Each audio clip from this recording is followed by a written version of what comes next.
Super Mario 3D World's Bowser's Fury is a battle of titans. This dark, chaotic Bowser takes me immediately back to Yoshi's Island and the endgame fight. But while this new mode has Mario becoming supersized to take on a giant Bowser, what if we were a supersized cat in the main game? Could we beat Bowser in the final level of Super Mario 3D World? Let's find out. So a while back I made a short video talking about how characters can swap abilities without swapping costumes if we mess with the game. And during this process, I talked about being a giant cat. So this is a combination of the Cat Bell power-up and the Mega Mushroom. What we're left with is a giant cat Mario that has the momentum and skill set of a cat, but the weight and floatiness of a character under the effects of the Mega Mushroom.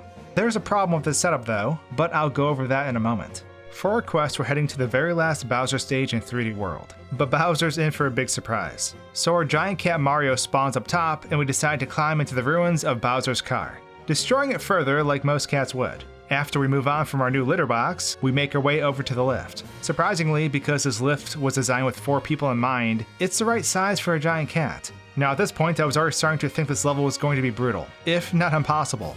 Lots of standalone objects are instantly destroyed when touched by a Mega Mushroom, including pipes and other important fixtures. I was hoping with my cat abilities I could fudge the level though somehow. That was until I remembered there's a launch pipe right at the start of this level. Mario's too thick of a lad to fit into the pipe, so I thought, well, maybe I'll just build up speed and launch myself over to that wall. Not only am I terrible at building up speed, but at this moment I then realized something else. Despite having the abilities of Cat Mario, I was actually missing one of them. I had my scratch, my dive, and everything else, but I didn't have my wall climbing ability. For some reason the Mega Mushroom effect just eliminated this altogether.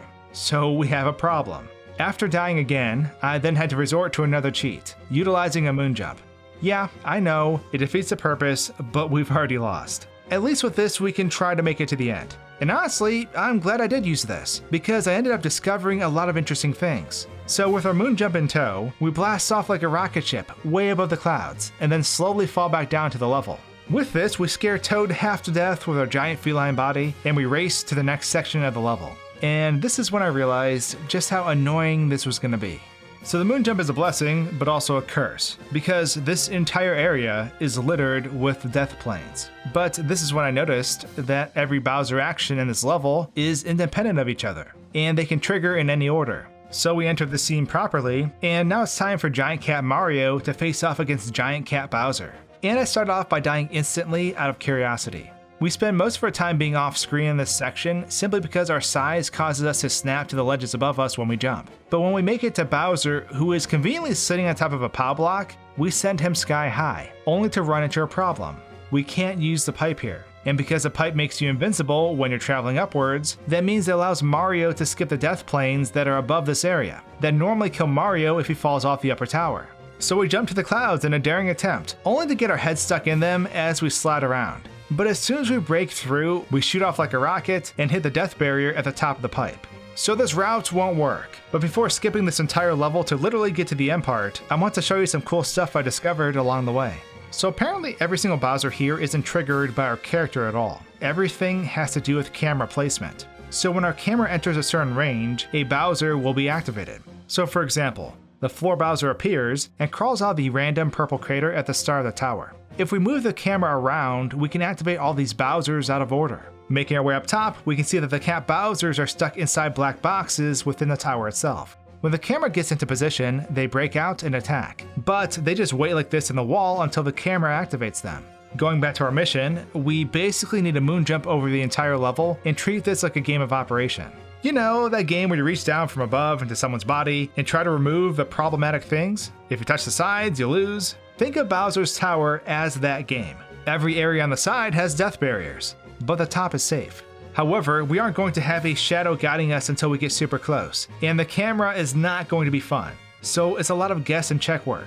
But if done successfully, we can reach Bowser at the top before Bowser even starts at the bottom. No one can hurt us because the Mega Mushroom makes us invincible, but despite our deadly abilities, no Bowser here can be defeated with attacks either. We try to fit under the block, and it's a bit of a pain. But with a few mighty hits we defeat Bowser, only to run into a showstopper of a problem. So when you beat Bowser, you basically load into a different area that's contained within a box of death. And we can't use the pipe, so all we can do is sacrifice Mario to the death gods and throw in the towel.